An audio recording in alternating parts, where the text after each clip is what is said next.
Hello guys, welcome to Ride VIP, the Rideshare channel. My name is Serge, and in today's video I would like to talk about several different things. One of the things that I'm going to talk about is the income that I received for Friday. Today is Saturday. I'm gonna give you my plans for earnings today. We'll talk a little bit about giving you guys some motivations to help you continue on this journey, because obviously there's a lot of negativity when it goes around when it comes to Ubering.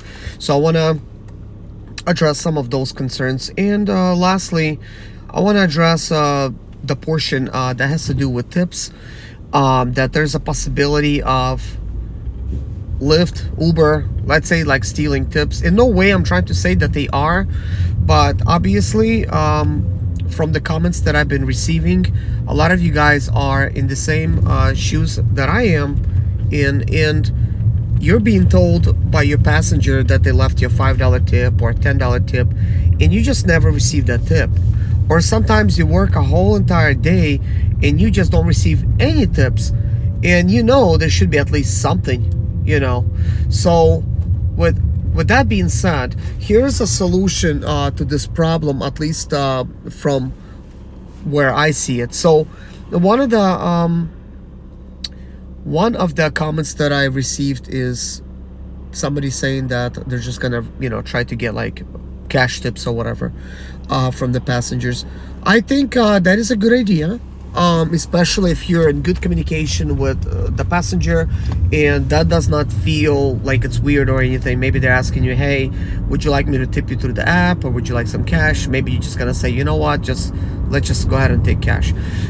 But with cash and stuff like that, even though cash is king kind of, we really don't want to get cash due to safety concerns of past taxi drivers. A lot of them were being robbed or worse, and we don't want to give an impression that we're carrying a lot of cash around. Personally, I do not.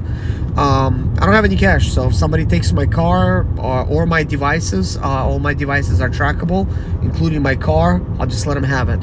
But with that out of the way, here's what I do want to mention, a solution for you guys.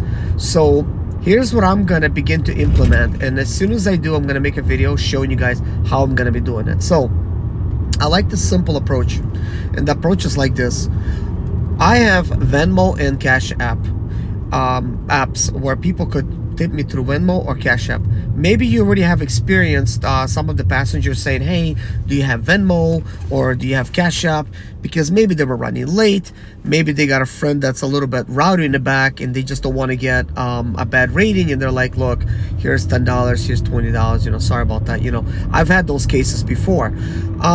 So here's my solution. Instead of just saying, hey, you could Venmo me, here's my idea. Okay, now basically, if you don't have a printer, maybe go somewhere and get this printed, but here's what I recommend. Go to your app, screenshot your QR code for Venmo, screenshot your QR code for Cash App, print those, print like a piece of paper with your QR code, okay? And when you print it, fold it up nicely or whatever, like make like a little frame, maybe laminate it. I think laminating it would be ideal, especially if you could get it all on the same page. If you're good with editing, like that's what I'm gonna do. I'm just gonna do like some video edit, like same thing like I do for my thumbnails. I could just edit the screen and add those QR codes in there. But you don't have to be technical like me. Simply print the QR code from the screenshot, cut it out if you have to, laminate it, or you don't have to laminate it. So what are you gonna do with that? So one of the ways is stick the code for Venmo and Cash App to face the outside of your window, like outside from inside out, and maybe tape it with some tape, like clear tape. So from the outside it's going to be like a visible QR code that can be scanned. Now I'm not saying everybody's going to come up and scan you and necessarily give you tips, but one thing that's looking at the passenger the whole entire time is your headrest. So what I would recommend is basically putting like a laminate version and attach it somehow, like maybe like nice and sturdy, to the back of your headrest.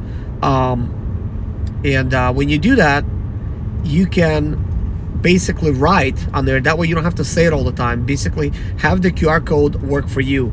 Write on there that just like my 2 cents. Okay, you could write anything. Write on there that tips are not required. Well, let's see. That's kind of like not what I want to say, because something like Uber said in the beginning is that tips are not required. I'm like, I'm sounding like Uber. Like, no, I don't want to do that.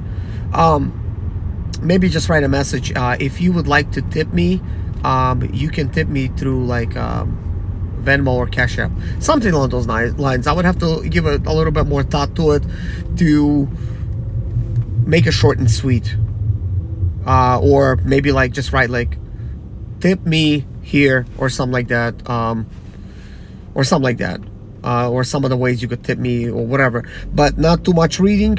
But I think when somebody's sitting in the back, they could actually read that easy and tip you. I think if you provide a good service, people are gonna tip you to begin with.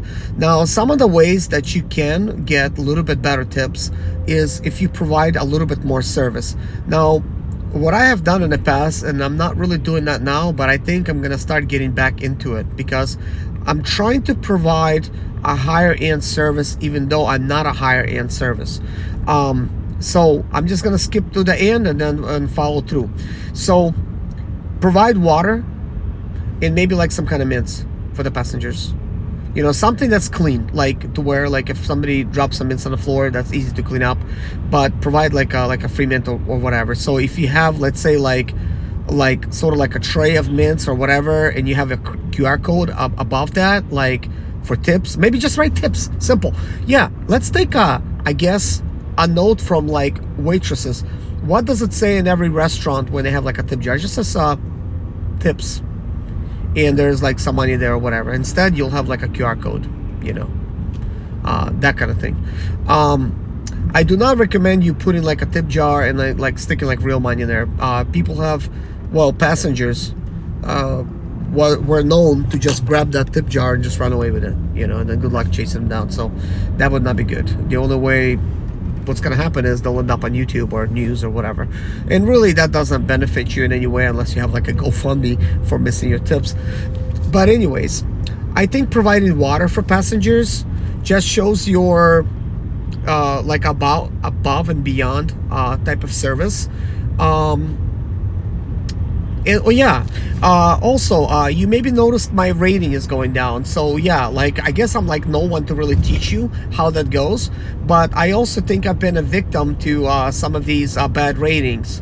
I don't think I deserve the bad ratings, but I've been picking up lately a lot of passengers with very bad ratings, and I pick them up because I'm thinking like, well, if you pick up somebody with like a brand new rating, there's more possibility that the person might do something that they're not supposed to because they haven't been tested. But when somebody has been taking rides for a while, there's a good chance that they just want to get to where they're going, and they're not thinking about doing anything weird. But I think there is a possibility of some of these people, some of them are backseat drivers. You know, they want to start giving you directions as soon as you arrive to their location. They're like, turn left, turn right.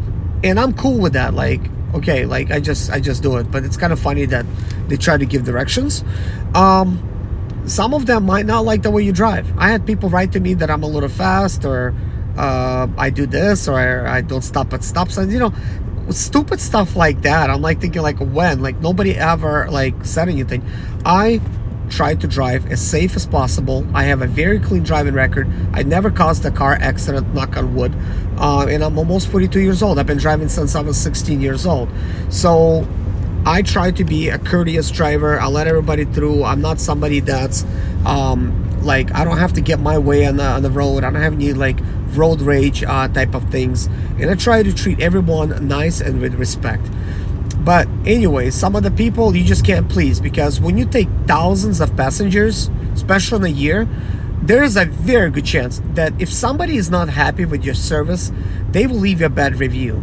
But a happy person might not even leave you no review. So the bad reviews will outbalance the good reviews. And I think it's important to sometimes maybe ask or have a sign posted that if you like the service, please leave me a 5-star review, you know, whatever. And then maybe I'll like or a tip or whatever, and then like have like a QR code there for your Cash App or Venmo, or anything else. And the reason I say like Cash App or Venmo, you could cash out for free. There's no percentages being lost from there, which is kind of cool. That's why I like to use those. And a lot of people use those services, plus they get a card from those companies.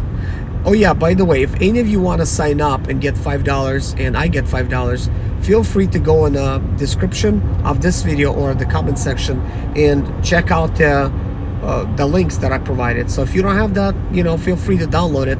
You get $5 and I get $5. But if you don't want to use that, that's fine. It's no problem. That's not why I'm doing it. But it'd be kind of cool if somebody clicked on it and I get $5 and you get $5. Yeah, it's like for free, basically, for something that we would like to use to begin with.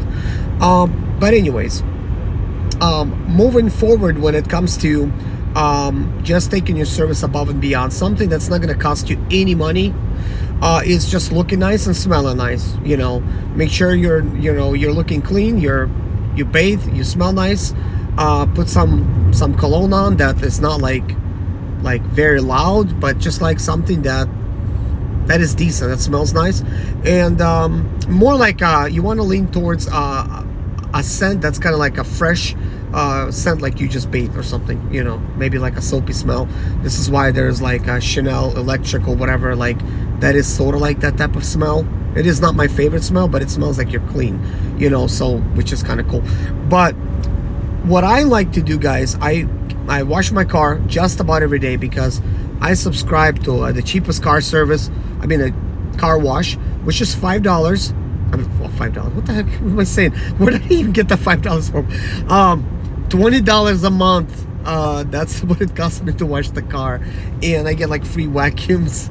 Yeah, sometimes I say some weird stuff.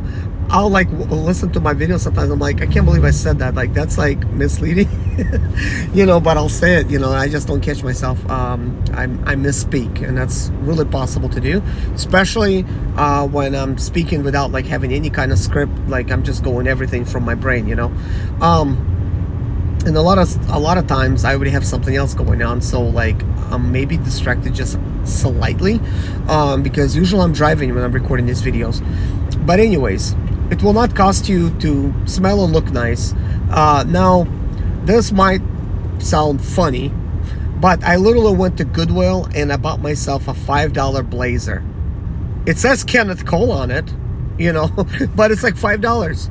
So why would I go to Goodwill instead of buying something nice? Well, you're gonna wear this thing every single day. Probably it will look like trash by the end of the year.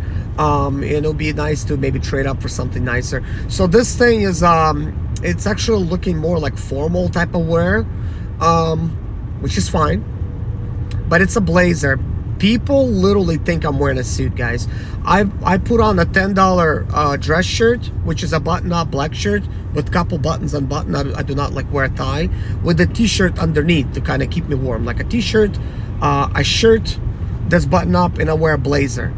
I was wearing a leather jacket before, which also looks fine. I got lots of compliments on it, but I think nothing looks more professional than a blazer. I literally had somebody ask me this morning, oh, did you just get off your job, or like whatever, like, or like in the evening, like they think I'm a businessman or something and I work somewhere in an office building, whatever, you know. So when you look professional, people think that you are professional, and they treat you a little bit better too, like a little bit more like with respect, you know. And if you're like not a loud person, if you're just like somebody that's calm, peaceful, play some peaceful music, you got a nice looking car. Like my car is a 2010, but the way it looks, it's so clean, everybody thinks it's a brand new car. So I get lots of compliments on my car looking nice, with being clean and how I look and stuff. I just simply say thank you. I do not like over exaggerate anything, and that's it. I just try to do my job. I ask them if they're comfortable, if the air's good, or, you know, if they want this or not. But I think I should start adding water to the equation, just leaving the water for them, or maybe have some water in the front and say, hey, would you like a water? Or because that just provides that extra level of service.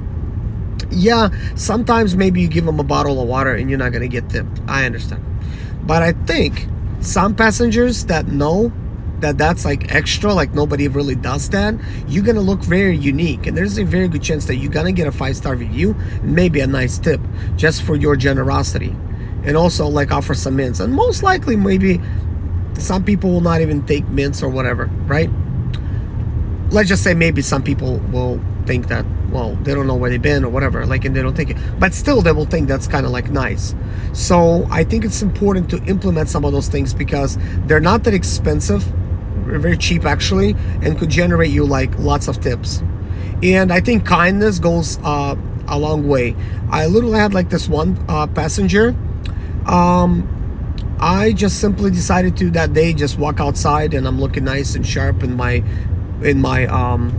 blazer, which makes it look like I have a suit because I also have black pants on, but I wear sneakers, so it's kind of like I'm a hipster type of dress, business casual or whatever, if you could call it that. But anyway, she really appreciated me opening the door for her.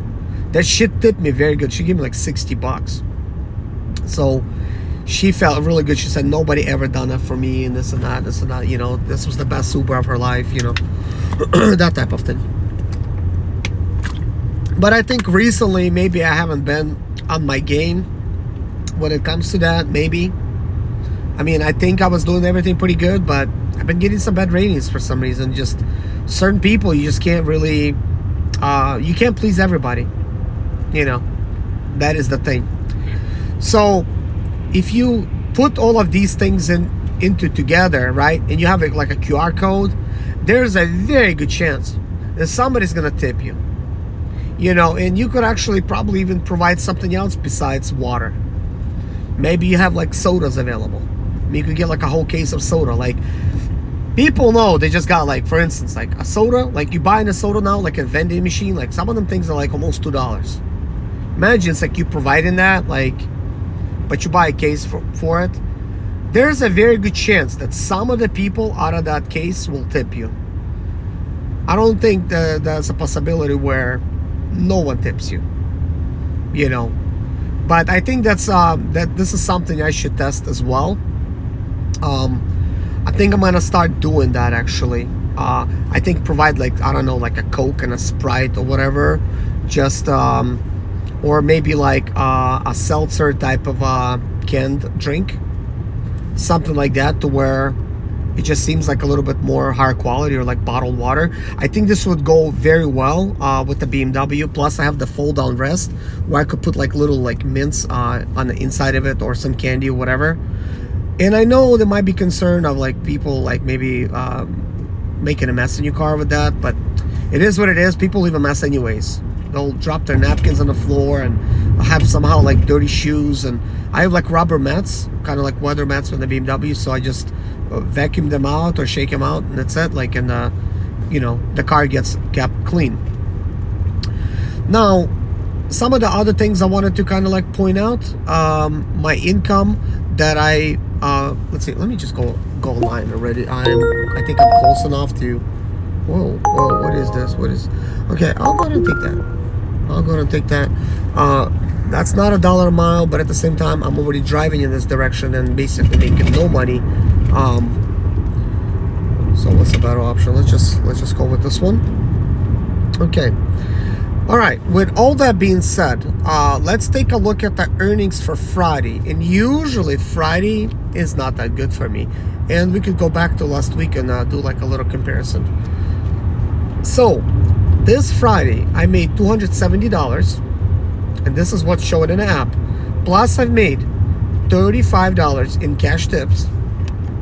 So that takes me slightly above $300. Which is not bad, and you can see I worked exactly 12 hours. This used to be the case without no bonuses and this and that. Like, I was able to make $300. Lately, it's been less than that. So let's go to last week and compare it to this Friday. As you can see, it's 212, but I worked 9 hours and 57 minutes. So technically, for 9 hours it's okay. For 9 hours 57 minutes it's a little low, but it's already better than I think what I've been seeing previously. So some of these things are even weaker, like 182. I mean, I guess that's on par. That's slightly lower. Let me see what the other week looks like. I know somebody's been checking out my tips, and this is why I've been giving out some tips advice. Some of you guys are looking at the tips that I'm getting. Oh yeah, like look how bad this is. 1327 hours, and I got only 247. So you can't please everybody. That is a fact. So some of you guys been looking at my tips and you're like, hey, how are you getting 10% more tips to the earnings? Which is the case. Like, look, I got $103 right over here for 966. So this is slightly above 10% that I'm getting from tips. So that's overall not bad. Especially this week is like not even done yet. But one of the things I wanted to say to you guys is this. Most places that you will go work for an argument's sake, somebody was saying to me, oh, you're better off doing like minimum wage job. And you're really not. And here's why, guys. Minimum wage jobs, and I'm not even gonna say like $7, okay? Like, let's just like not even say minimum, because minimum, no, like you're not gonna make any money with minimum. No way. Not in Charlotte anyways. If you're like in Washington DC, minimum wage is above $16 an hour, you will. Washington State, $15 an hour minimum wage. Minnesota, $15. I think Delaware and like some other one, there's another one up north that has like $15 minimum wage. But we do not have minimum wage in South Carolina or North Carolina for that matter. So that is that. So as you could see, I have worked 4 days. I skipped out on Monday. So right now, Saturday, I have not worked yet. And I basically made $41 and, well, I made $966, but I worked 41 hours and 28 minutes. So what I want to say, let's take a look at that. So in a while, I'm going to be churning. So I want to tell you this.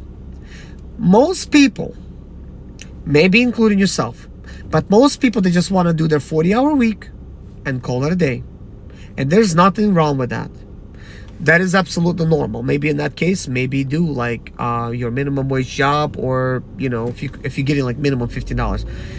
But over here, it's like $7.50 or something minimum wage, which is gonna suck.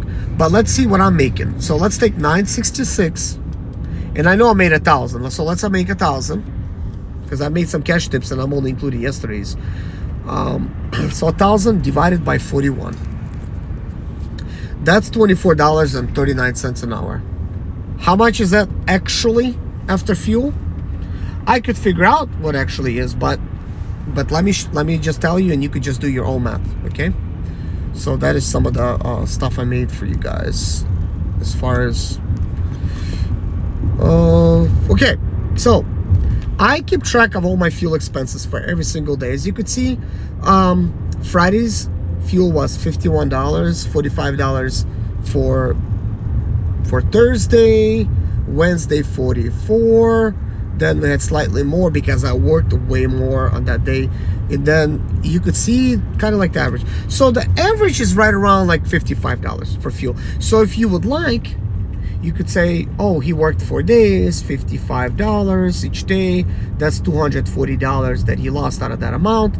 Deduct it from like $1,000 and then divide it, and you get the actual number. Well, let's see. Let's just do that. So $1,000 minus $240 divided by 41. So after fuel, I'm making $18.53. And I know what you're saying, because I heard this already so many times. So I feel like I have to point this out every time. Don't worry about that. That I'm okay. That's not coming out right. Okay, let me have a little sip of this. What I meant by not worried is some people are worried that I'm only looking at fuel expense alone, and I'm really not. In case you're first time watching this video, I do take into account the depreciation and everything else. Now, I think that's very important to take those things into account. However, if you already bought a used car, which you really should be doing for this business, then you already know somebody else took that depreciation. Now, what you are left with is servicing that car and upkeeping all the maintenance on that car.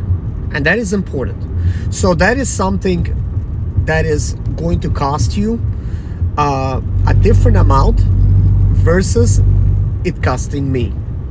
But one of the ways to calculate an overall expense amount that includes depreciation of your vehicle and all the expenditures that's come with it is just using IRS standard mileage deduction. So you take the miles driven in a day. If it's 400 miles for you, like it was like 520 for me yesterday, then you times that by 65.5 cents, and then you're gonna get a number that is IRS's number. They take that number and they use that as your loss, depreciation, that type of thing. Now that number is fictional. Some people, that's the number for them, and for some people it's not. But I think the reason it needs to be done that way because most people do not work on their own cars. Most people don't have money lying around and they go buy a car for cash. Most people are going to finance their car. On top of financing the car, even though if it's a used car, they end up servicing that car. They end up buying all the stuff and they end up paying for all the maintenance. So it will cost you that or even more. That's very easy to do. But for me, I buy the parts, I fix the cars myself, and I try to buy another car which is very similar to mine and use the parts of that car to fix my car, to cut down even more on the expense. And I just really don't look at all these like little numbers because they're really meaningless.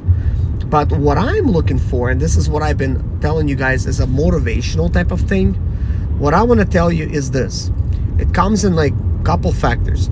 First of all, driving for Uber. You might not like it because it's lots of driving, lots of time, there's lots of expenses involved. But it's a lot better than getting a regular job out there that pays you even $15 an hour, because there's still expenses with that, and you got to pay taxes on that money, and you cannot do any write-offs. But they limit you to a 40-hour week, in some cases even less. I spoke to many people and they're saying 32 hours. You can't make no money with that. So I've been speaking to a lot of people and they're saying, I got 2 jobs, I got 3 jobs. I said, why? Are you trying to get overtime? They're like, yeah, but no overtime is available. So according to a lot of people that I spoke to this week, no overtime was available for them. So that means no overtime is available for us either. But you're able to make all that money consistently when you put all the hours in. So anyways, guys, good luck to you. Hopefully you use this information to help you get motivated and move forward. See ya. Bye-bye.